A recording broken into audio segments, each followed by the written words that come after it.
വയനാട്ടിൽ ഇപ്പോൾ പ്രതിഷേധം തുടരുകയാണ്. ഇപ്പോൾ മേപ്പാടി പഞ്ചായത്ത് ഓഫീസിലാണ് ജനകീയ ആക്ഷൻ കമ്മിറ്റിയുടെ നേതൃത്വത്തിലുള്ള പ്രതിഷേധം നടക്കുന്നത്. ഗുണഭോക്താക്കളുടെ ടൗൺഷിപ്പിലെ വീടിന് അർഹരായ ഗുണഭോക്താക്കളുടെ ആദ്യ ലിസ്റ്റ് പുറത്തു വരുമ്പോൾ അതിൽ അപാകതകളുണ്ട് എന്ന് ആരോപിച്ചാണ് ജനകീയ ആക്ഷൻ കമ്മിറ്റിയുടെ നേതൃത്വത്തിൽ ഇപ്പോൾ വലിയ പ്രതിഷേധം നടക്കുന്നത് എന്നാണ് മനസ്സിലാക്കുന്നത്. നമുക്ക് ദീപക് മോഹനിലേക്കൊന്ന് പോകണം. ദീപക് മോഹൻ, ഇപ്പോൾ മേപ്പാടി പഞ്ചായത്തിൽ ജനകീയ ആക്ഷൻ കമ്മിറ്റിയുടെ നേതൃത്വത്തിലുള്ള പ്രതിഷേധമാണെന്നറിയുന്നു. ഈ ഗുണഭോക്താക്കളുടെ ലിസ്റ്റിൽ പെടാത്തവരാണോ പ്രതിഷേധിക്കാൻ എത്തുന്നത്, അതോ അവർക്ക് വേണ്ടി ജനകീയ ആക്ഷൻ കമ്മിറ്റിയാണോ? ഇനിയും തിരുത്താൻ സമയമുണ്ടല്ലോ ദീപക് മോഹൻ.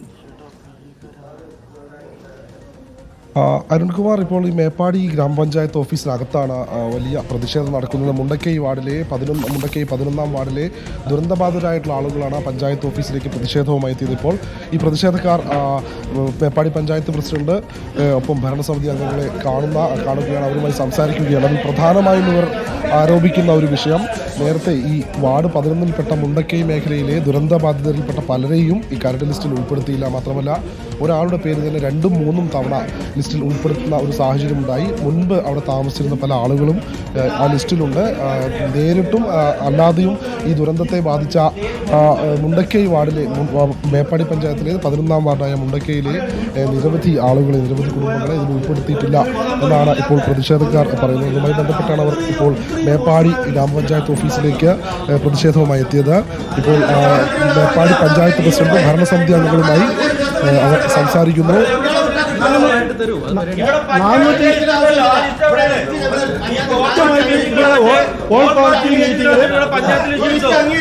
എല്ലാ പാർട്ടിക്കാരെയും വിളിച്ച്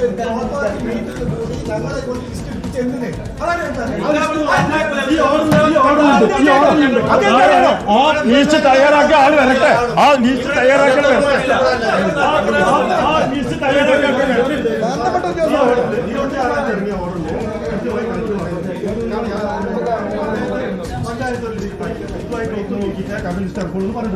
ഒത്തു നോക്കിയിട്ടുണ്ടെങ്കിൽ ഇത്രയും അപാകതകളില്ല. പഞ്ചായത്തിൽ ഓൾ പാർട്ടി മീറ്റിംഗ് വിളിച്ചിട്ട് ഞങ്ങൾ ലിസ്റ്റ് ഉണ്ടാക്കിയിട്ടുണ്ട്. പഞ്ചായത്തും ഓൾ പാർട്ടി എല്ലാ രാഷ്ട്രീയ പാർട്ടികളും ആ ലിസ്റ്റിന്റെ അടിസ്ഥാനത്തിൽ വരികയാണെങ്കിൽ ഒരു പ്രശ്നമില്ല. 1-2 ഏതെങ്കിലും കേസ് വരികയാണെങ്കിൽ ഞങ്ങൾക്ക് അംഗീകരിക്കാം. ഒരു വാർഡിൽ മാത്രം 70 ഡബിൾ എൻട്രി വരിക എന്ന് പറഞ്ഞാൽ എങ്ങനെ അംഗീകരിക്കാം?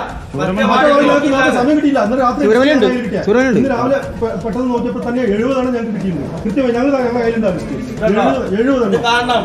70 ഇത്രയും ആളുകളുടെ ഒരു ലിസ്റ്റ് ഞങ്ങൾ ഇനി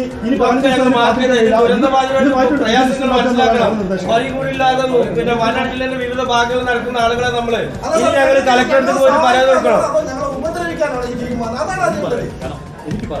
സാറിന്റെ റോൾ സാറിന്റെ റോൾ എന്താണ്? പഞ്ചായത്തോട് സംസാരിച്ച് ഈ വിഷയങ്ങളിൽ ലിസ്റ്റ് പബ്ലിഷ് ചെയ്യുന്നുണ്ടെന്നും അതിന് 15 ദിവസം ആക്ഷേപം സ്വീകരിക്കാനുള്ള സൗകര്യം ഉണ്ടെന്നുള്ളത് അത്ര മാത്രമേ ഉള്ളൂ. കാരണം ഒന്ന് പറയാം ഇത് ഇന്നലെയോ മിനിഞ്ഞാന്നോ പറയണ്ടായിരുന്നു. കാരണം ഈ ലിസ്റ്റ് വരുന്നതിന് മുമ്പ് ഇതൊക്കെ പരിഹരിച്ചിട്ട് വേണം പുറത്തിറക്കാൻ. ഇത്രയും അപാകതകളുടെ ലിസ്റ്റ് പുറത്തെടുക്കാൻ ഇതിപ്പോ ഏതോ ഒരു ഉദ്യോഗസ്ഥനോ അല്ലെങ്കിൽ ഒരു ടീമോ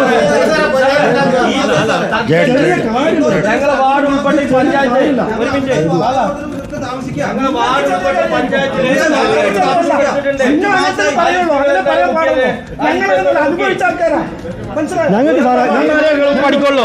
ഈ ബാക്കിയുള്ള ഉദ്യോഗസ്ഥന്മാർ ദുരന്തം വന്നാലേ പഠിക്കുള്ളൂ.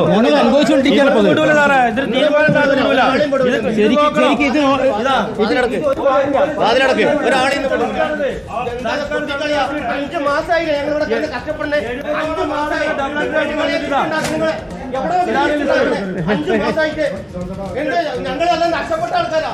അത് നിങ്ങൾക്ക് മനസ്സിലാക്കണം. ശരിക്കും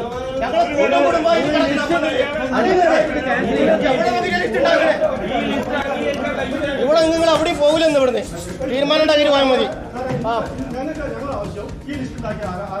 ഞങ്ങൾക്ക് എല്ലാം നഷ്ടപ്പെട്ട ആൾക്കാരാണ്. ഈ ലിസ്റ്റ് ഉണ്ടാക്കിയത് ആരാന്ന് അറിയണം.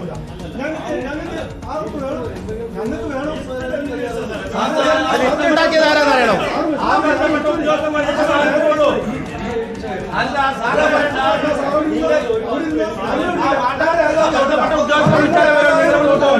നിങ്ങൾ പോകില്ല. ജിന്ദാബാദ് ജനകീയ ആക്ഷൻ കമ്മിറ്റി ജിന്ദാബാദ്.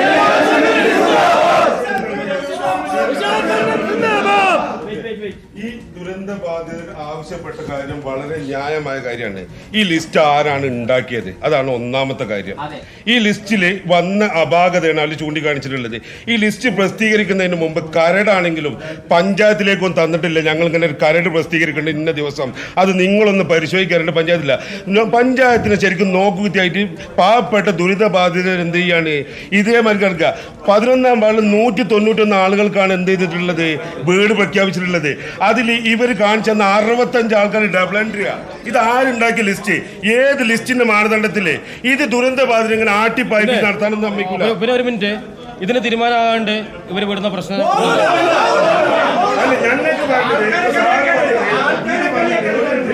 ഞങ്ങൾക്ക് ഇതിന്റെ അപാകത പരിഹരിക്കാൻ 15 ദിവസമുണ്ട്. അത് ഞങ്ങൾ പഞ്ചായത്തിൽ അറിയിക്കാൻ വേണ്ടി വന്നിട്ടുണ്ട്. ഇവിടെ നിന്ന് കയറി ഇറങ്ങാൻ സമയമല്ല. ഞങ്ങൾ ഇറങ്ങി കടന്നു കുറേ ആയി. ഇനി ഞങ്ങൾക്ക് വരാൻ സമയമല്ല. പരാതി കൊടുക്കാനും സമയമല്ല. ഇനി 5 മാസമായില്ലേ ഞങ്ങൾ ഈ നടത്തം തുടങ്ങിയിട്ട്. ഇനി ഞങ്ങൾക്ക് സമയമല്ല. ഇവിടെ നിന്ന് തീരുമാനം എടുക്കാമെന്ന്. ഇവിടെ നിന്ന് തീരുമാനം എടുത്തിട്ട് പോയാൽ മതി.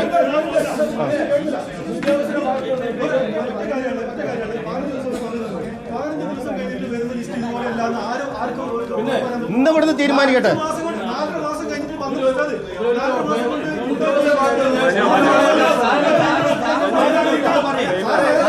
സാറിന് നിയമിച്ചാളില്ലേ അവർ വിട്ടോളെ.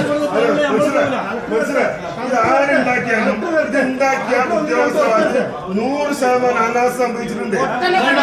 പൊട്ടനെ കൊണ്ട് ആരെങ്കിലും ഇങ്ങനെ ഉണ്ടാക്കൂല. അത് വായിച്ചാത്ത അറിയാം. ഒരാള് 3-4 പേര്. ഇതാരുണ്ടാക്കിയ ലിസ്റ്റ്? അതാണ് മേപ്പാടി ഗ്രാമപഞ്ചായത്ത്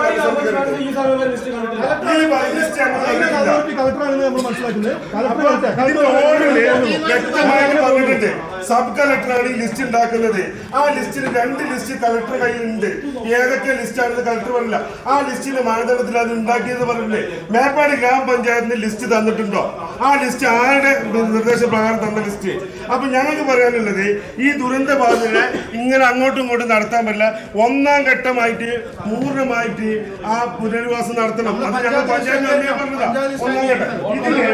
ഇതിലാദ്യം ചെയ്യേണ്ടത് ഈ ജില്ലാ ഭരണകൂടം ഇതിന്റെ സേഫ് സോൺ ഏതാണ്, അൺസേഫ് ഏതാണെന്ന് ആദ്യം തീരുമാനിക്കണം.